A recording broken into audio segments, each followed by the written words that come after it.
Hi everyone. Last part of this basketball problem, we've been working with the function s of t equals 64 minus 16 times t minus 1 squared. And we have worked on finding average velocity and instantaneous velocity numerically and graphically and with technology. And what we haven't really approached is algebraically. So this last chunk, we're going to go ahead and use the formulas to find and simplify an expression for average velocity on the interval 2 to 2 plus h. So the average velocity function says we would need to plug 2 plus h into s minus 2 plugged into s, and then we divide by 2 plus h minus 2.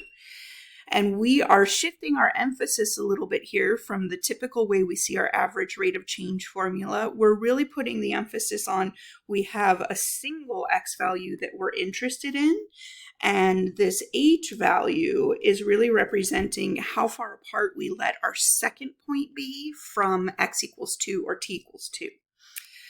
So we've got the formula up above. If we plug 2 plus h into our function, we get 64 minus 16 times 2 plus h minus 1. We're letting t equal 2 plus h. And then we need to subtract off what we get when we plug 2 in. So that's 64 minus 16 times 2 minus 1, which is just 1 squared. Okay, so we're just going to work on simplifying. Oh, hold on, I'm not quite done. We need a denominator, don't lose it. The 2's will drop out in the denominator. So note that we are dividing by h, which we said is the distance between our 2 points, and that is typically what we see down there, the length of our interval. Okay, so let's just work on simplifying a little bit. I would not choose to FOIL this out as is. Remember, you cannot distribute that exponent through, but we can clean up inside the parentheses a little bit. The 2 and the 1 are like terms, so we can say, okay, we have an h, and then 2 minus 1 is just plus 1.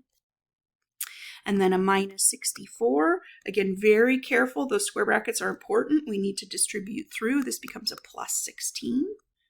You could also combine in the brackets, but it works kind of nicely to distribute because then you can see really easily that a 64 just drops out of this problem. Okay, so we have negative 16. We need to multiply h plus 1 by itself. H plus 1 squared means h plus 1 times h plus 1. And what we should get out of that is an h squared plus 2 h's plus 1. And I need a plus 16 at the end, all divided by h. I think we can sneak one more into the side here. We're very close. We need to distribute through. We'll get a negative 16h squared minus 32h minus 16 plus 16 all over h. And the 16s will drop out here. And that's perfect because what we're always hoping with these difference quotients is that we'll be able to factor out an h and cancel, and we can do that now.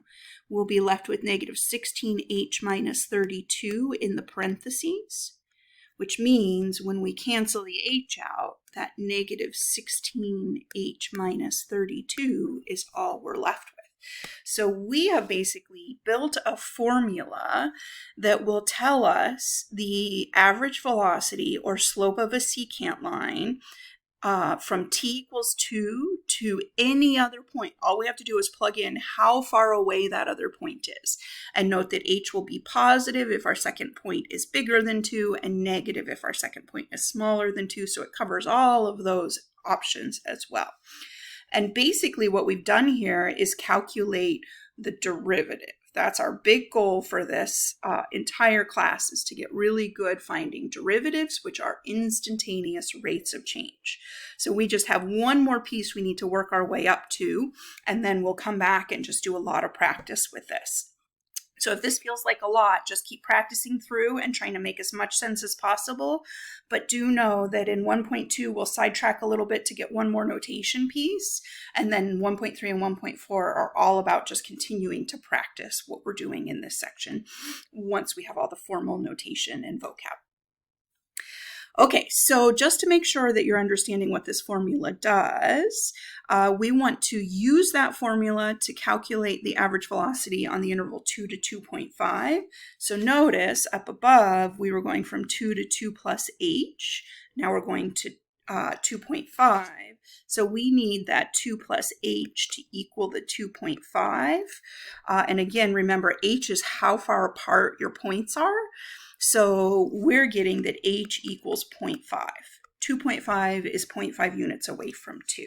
So we need to plug into the formula we just built a 0.5, and we'll get negative 16 times 0.5 minus 32, which is negative 8 minus 32, or negative 40. So the slope of your secant line, or the average velocity from t equals 2 to t equals 2.5 seconds, is negative 40 feet per second. Okay, and now the really big part, this is the looking ahead part. We don't fully have the notation for it yet, but we absolutely can do the thinking. Using our result from, this says I, but really I meant h, we want to estimate the instantaneous velocity. So remember, to go from average velocity to instantaneous velocity, we need to let our points get infinitely close together. We managed to build a function that says this is the average velocity between 2 and 2 plus h. So if we want our points to get infinitely close together, we want h to get infinitely small. We want h to go to 0. And if we look back at this average value, our average velocity from 2 to 2 plus h formula, we had negative 16h minus 32. If that h goes to 0, it basically wipes out this entire first term, and all we're left with is negative 32 feet per second. Oh, I don't know why the second became a 3. So right at t equals 2, the instantaneous velocity would be negative 32 feet per second. So hopefully this is making some sense. We'll practice with this a little bit, and then like I said, we'll work on a little bit of missing notation and then formalize this whole thing in 1.3.